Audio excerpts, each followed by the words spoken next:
Hi, I'm Videogames. The Summer Game Fest just wrapped up, so here's some shit that was announced. Most importantly, they revealed Alien Isolation 2 with a very interesting looking trailer. The biggest announcement probably was Final Fantasy VII Part 3 coming soon, and after 8 years of waiting, we're getting Wolf Among Us 2 coming in 2027, and on top of that, we're getting a Wolf Among Us remaster.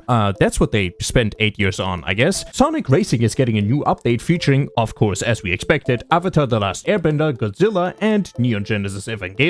They announced Resident Evil Veronica, which, contrary to the title, which lets you believe that you're going to play a character named Veronica, you follow Claire and Chris Redfield. Then we got a new look at the upcoming game from the Cuphead devs, which is a platformer in the 8-bit style. Stranger Than Heaven got a new trailer featuring Tupac and Snoop Dogg, as we all expected. The title is telling the truth, this shit is indeed Stranger Than Heaven. We got a new look at Gen Atlas, the new game directed by the same person that made Shadow of the Colossus. Then, out of nowhere, we get a new gaming studio, Paramount Games, and right out of the bat, they announced a new Teenage Mutant Ninja Turtles game called Teenage Mutant Ninja Turtles: The Last Ronin, obviously following the Last Ronin storyline, where Michelangelo is the last turtle standing trying to take down Shredder. Got a look at an actual good Gundam game called Gundam Rogue Orbit, which looks fire. I like big robots, they make me feel happy. We got a new look at Star Wars Galactic Racer, and we learned that the GOAT, like the actual GOAT of pod racing, Sebulba, is making a return next to Ben Quaternaris. We're getting a Saw game called Saw Genesis, a game after the guy that tortures a group of people every movie because they gave a 3% tip instead of a 5% tip back in 2009, which gives heavy Outlast Trials vibes. Then we got another look at a Star Wars game called Star Wars Zero Company, which is a turn-based Star Wars game, which I don't know how to feel about that one, honestly. Then, out of nowhere again, we're getting a new Among Us game, which is a solo adventure game, and an Among Us TV series, and we're getting a new Hot Wheels game, and we're getting a game called Sword of Legends, where you play a guy, who guessed it, with a sword, End of Abyss, which is Little Nightmares in Sewers, Guilds of War 3, which is an MMO, Crossfire, which looks like if Call of Duty had a baby with itself, Monster Hunter Wilds is getting a DLC called Ascendance, very creative. We get a new open world game called Hex, I guess, where you fondle a Rubik's Cube's balls that does shit. Iron 3 is coming, whatever the fuck that is, and we got a vampire game called Blood of the Dawnwalker, which actually looks kind of cool,